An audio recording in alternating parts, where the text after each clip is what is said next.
وقالوا اتخذ الرحمن ولدا لقد جئتم شيئا إدا تكاد السماوات يتفطرن منه وتنشق الأرض وتخر الجبال هدا أن دعوا للرحمن ولدا وما ينبغي للرحمن أن يتخذ ولدا صدق الله العظيم. قابل قدر معزز بھائیوں بزرگوں، مسلمانوں کا اور اہل سنت و جماعت کا یہ متفقہ عقیدہ ہے کہ اللہ تبارک و تعالی اولاد سے پاک ہے. اللہ کی نہ بیوی ہے نہ اللہ کی کوئی اولاد ہے.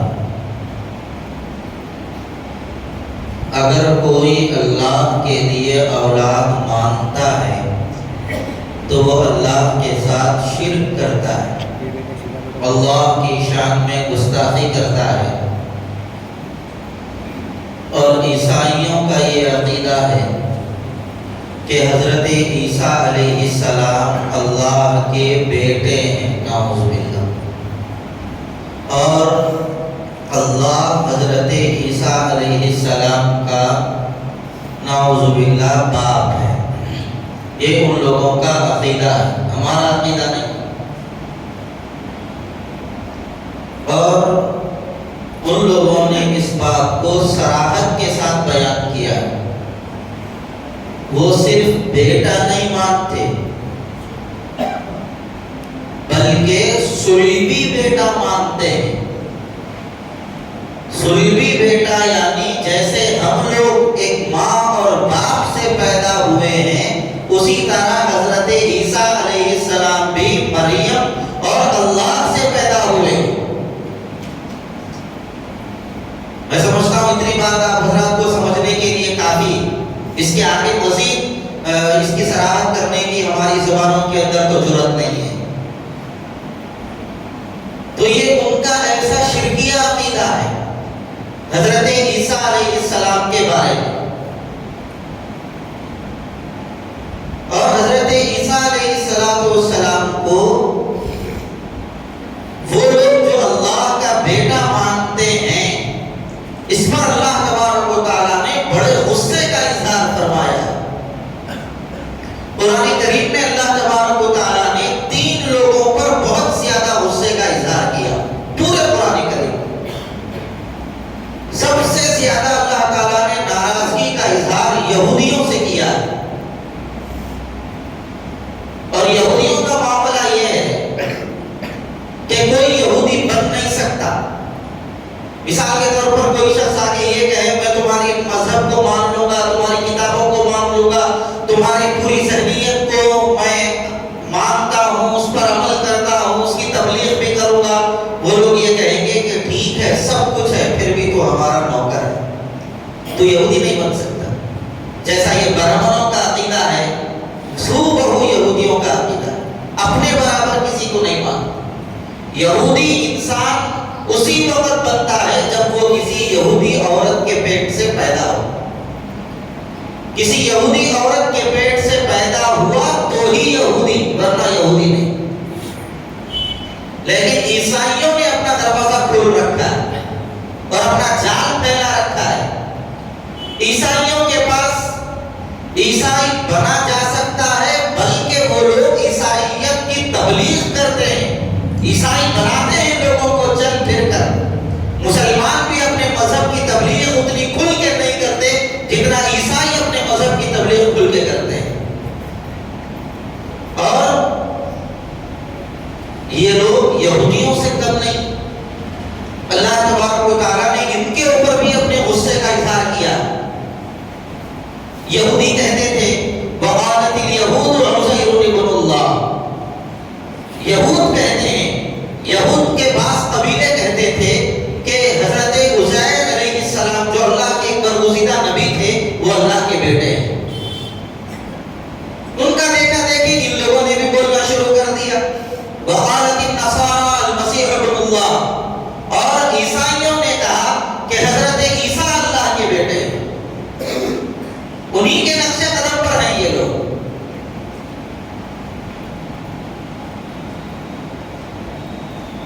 اور ان دونوں کا حال ایسا ہے،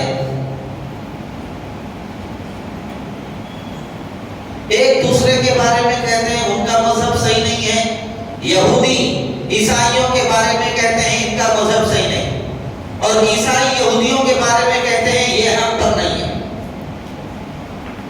وقالت اليهود ليست النصارى على شيء وقالت النصارى ليست اليهود على شيء۔ سورہ بقرہ کے اندر اللہ تعالیٰ نے فرمایا ہے یہودی کہتے ہیں عیسائی صحیح دین پر نہیں، اور عیسائی کہتے ہیں یہودی صحیح دین پر نہیں۔ ان دونوں کے اوپر اللہ تعالیٰ نے بہت زیادہ غصے کا اظہار کیا، اور تیسرے اللہ تبارک و تعالیٰ نے جن لوگوں پر اپنے غصے کا اظہار کیا ہے وہ ہے اللہ کے ساتھ شرک کرنے والے مشرکین۔ یہ تین لوگوں کے اوپر اللہ تعالیٰ نے بہت زیادہ غصے کا اظہار کیا، اور مشرکین یعنی اللہ کو ماننے کے ساتھ ساتھ اللہ کے ساتھ کسی کو ماننا اتنا خطرناک جرم ہے، اللہ تبارک و تعالیٰ نے غصے کی انتہا فرما دی اور فرمایا ان اللہ لا یغفر ان یشرک بہ ویغفر ما دون ذلک لمن یشاء۔ اللہ تبارک و تعالیٰ شرک کرنے والے کو نہیں بخشے گا، شرک کرنے والے کے علاوہ جس کی چاہے گا بخشش کر دے گا۔ شرک کی دو قسمیں، ایک ہے شرک فی الذات، اللہ کی ذات میں کسی کو شریک کرنا، یہ یہودی کرتے ہیں، حضرت عیسیٰ علیہ السلام کو اللہ کا بیٹا قرار دیتے ہیں۔ اور دوسرا ہے شرک فی الصفات، جس میں ہم مسلمانوں کا بھی ایک بڑا طبقہ شریک، اولاد نہیں ہو رہی ہے، صاحب یہاں سے منت مانگ لیں گے اولاد ہو جائے گی، کام نہیں بن رہا ہے ان کے پاس چلے جائیں گے کام ہو جائے گا، یہ شرک فی الصفات ہے۔ تو یہودی اور عیسائی اللہ تبارک و تعالیٰ کی ناراضگی کے سب سے زیادہ حقدار ہیں قرآن کریم کے اندر۔ کیوں؟ اس لیے کہ ان لوگوں نے اللہ کے ساتھ شریک ٹھہرایا ہے۔ قرآن میں اللہ تعالیٰ نے فرمایا یہ لوگ اللہ وقالوا اتخذ الرحمن ولدا، سورہ مریم میں اللہ تعالیٰ نے فرمایا ہے یہ لوگ اللہ تعالیٰ کا بیٹا قرار دیتے ہیں۔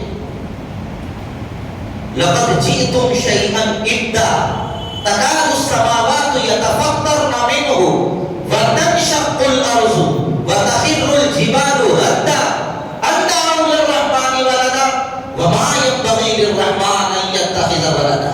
قرآن میں اللہ تعالیٰ نے فرمایا یہ لوگ اللہ کا بیٹا قرار دیتے ہیں، گویا یہ لوگ اتنا بڑا جرم کرتے ہیں، یہ جرم کی اتنی زیادہ قباحت اور شرارت ہے، اتنا زیادہ سخت یہ جرم ہے، اگر یہ جرم آسمانوں کے سامنے پیش کیا جائے گا تو آسمان اس جرم کی ہیبت کے مارے گر پڑے گا، زمین شق ہو جائے گی، پھٹ جائے گی، پہاڑ اس کی ہیبت سے گر جائیں گے، اتنا زیادہ شدید جرم ہے۔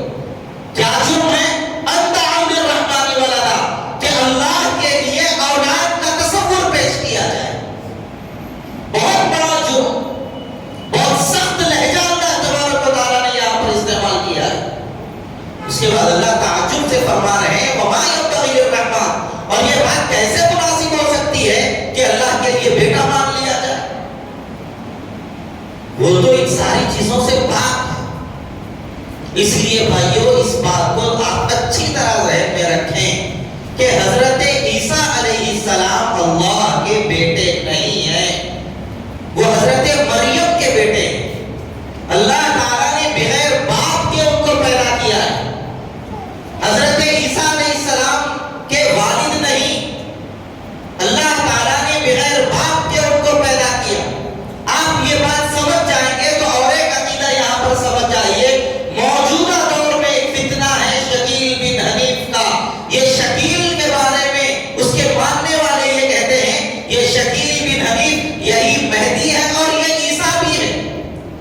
ان سے ایک ہی سوال کریں آپ کہ حضرت عیسیٰ کے والد تھے نہیں تھے؟ تو یہ شکیل کے والد ہیں حنیف، تو ان کے تو والد ہیں، یہ تو باپ سے پیدا ہوا ہے، یہیں پر اس کا باطل ہونا ثابت ہو جائے گا۔ اس لیے ان لوگوں کے دامے فریب میں ہمیں آنے کی ضرورت نہیں ہے. بہت زیادہ غور و فکر کے ساتھ اس زمانے میں رہنے کی ضرورت. یاد رکھیے اس وقت مسلمان ایسے حالات سے گزر رہے ہیں جیسا کہ معلوم ہو گیا میرے پاس کچھ کئی کروڑ روپے ہیں اور مجھے ایک جگہ پر پیسے پہنچانا ہے.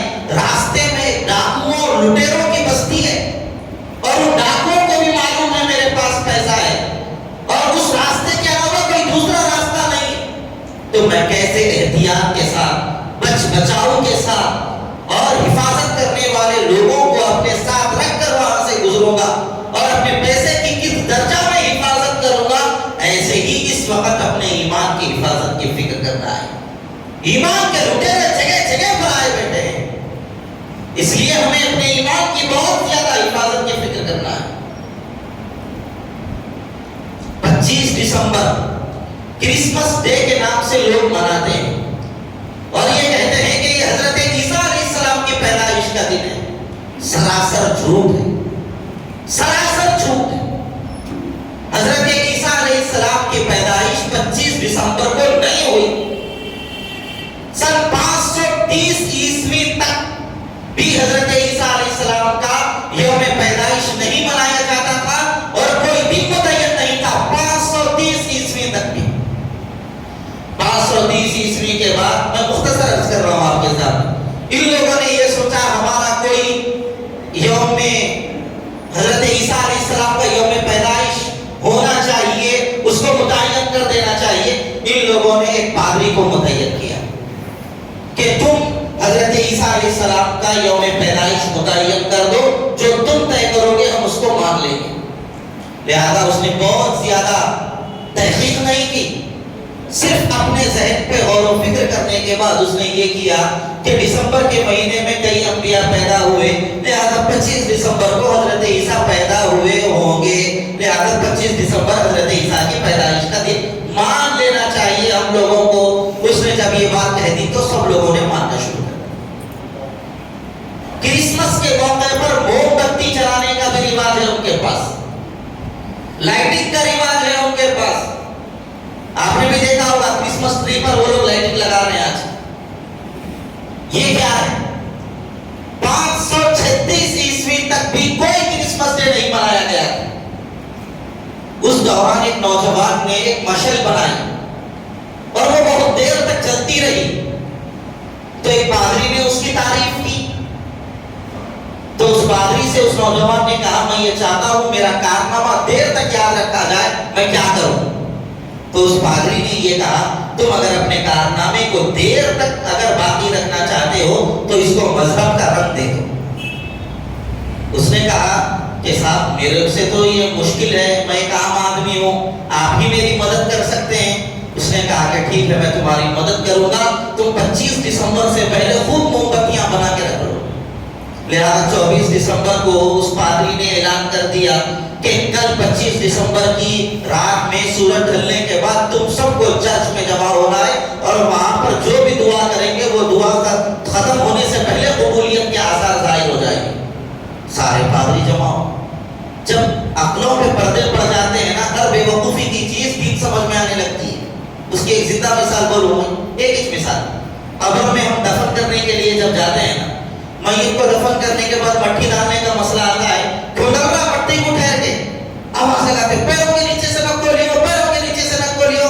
ڈھونڈ رہا ڈال کے مٹی کو, کوئی برا نہیں, اس کے پیروں کے نیچے سے چلے گئے تو اس کو برا سمجھنے لگ گئے. عقل پہ پردے پڑے ہوئے ہیں. بدعتیں جب غالب ہو جاتی ہیں تو حقیقت غائب ہو جاتی ہے. تو ایسے ہی جب وہ پورے آگے عیسائی دعا کرنے لگ گئے تو اس نے کیا کیا, چرچ کے پادری نے یہ نوجوان بچوں سے یہ کہا کہ جتنے لوگ دعا کر رہے ہیں سب کے سامنے ایک ایک موم بتی جلانا شروع کر دو. اور 1 گھنٹہ 1.5 گھنٹے کی جب ان لوگوں نے دعا کی تو ان سے کہا کہ تم لوگ آنکھ کھولو. جیسے ہی ان لوگوں نے اپنی آنکھیں کھولی تو اچانک روشنی سے پورا چرچ منور ہو چکا ہے. تو انہوں نے کہا کہ یہ تمہاری دعا کی قبولیت کی کرشمہ سازی ہے. تو ان لوگوں نے کہا کرسمس کے موقع پر موم بتی جلانا چاہیے. کرسمس ٹری اس کی بھی کوئی حیثیت نہیں تھی. ایک عرصے تک اس کو لوگ جانتے بھی نہیں تھے, لیکن 1847 کے اندر ایک پادری کے دماغ میں یہ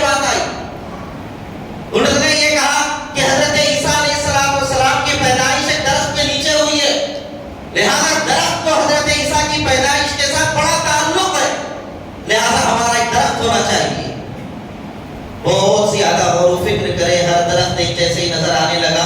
بعد میں ان لوگوں کو ایک ایسا درخت ملا جس کے پتے ذرا عجیب قسم کے تھے، ذرا وہ درخت کے پتے جلدی سوکھتے بھی نظر نہیں آئے. تو ان لوگوں نے یہ فیصلہ کر دیا کہ یہ حضرت عیسیٰ علیہ السلام کی پیدائش کے لیے دن، اس درخت کو ہم نشان کے طور پر پیش کر سکتے ہیں. لہذا ان لوگوں نے قبول کیا. 1847 کا جب ان لوگوں نے کرسمس ڈے منایا تو یہ کرسمس ٹری کو لوگوں کے سامنے پیش کیا. ایسا پیش کیا کہ آج کتابوں کے اندر بھی اس درخت کو کرسمس ٹری کے نام سے پڑھایا جاتا ہے، اور وہ درخت اہتمام کے ساتھ وہ لوگ کرسمس ڈے کے دن لگاتے ہیں. اور افسوس یہ ہے مسلمان بھی بیچتے ہیں، مسلمان بھی اپنے گھروں میں لا کے رکھتے ہیں. میرے بھائیوں، میں یہ بات آپ کے سامنے اس لیے عرض کر رہا ہوں کہ 2 دن کے بعد 25 دسمبر ہے. مسلمانوں کا ایک بڑا طبقہ اس کے اندر شریک ہو رہا ہے ان کی کرسمس کی تقاریب میں. اپنے آپ کو بچائیے ان چیزوں سے، غیروں کی تہذیب سے، غیروں کے طریقوں سے اپنے آپ کو دور رکھیے، بچائیے. اور اس سلسلے میں بڑی تفصیل میں عرض کرنا چاہتا تھا، لیکن جلدی آتش نہیں تو میں بھی زیادہ کہیں کو بولوں. اس سے پہلے بولے 2:45 تک آ جاؤ صاحب، ذرا اچھا سن سکتے، آتش نہیں تو میں کیا کروں. میں بھی اب اپنی وقت ختم ہو گیا، اپنی بات کو ختم کر رہا ہوں. وآخر دعوانا الحمدللہ رب العالمین. اس موقع پر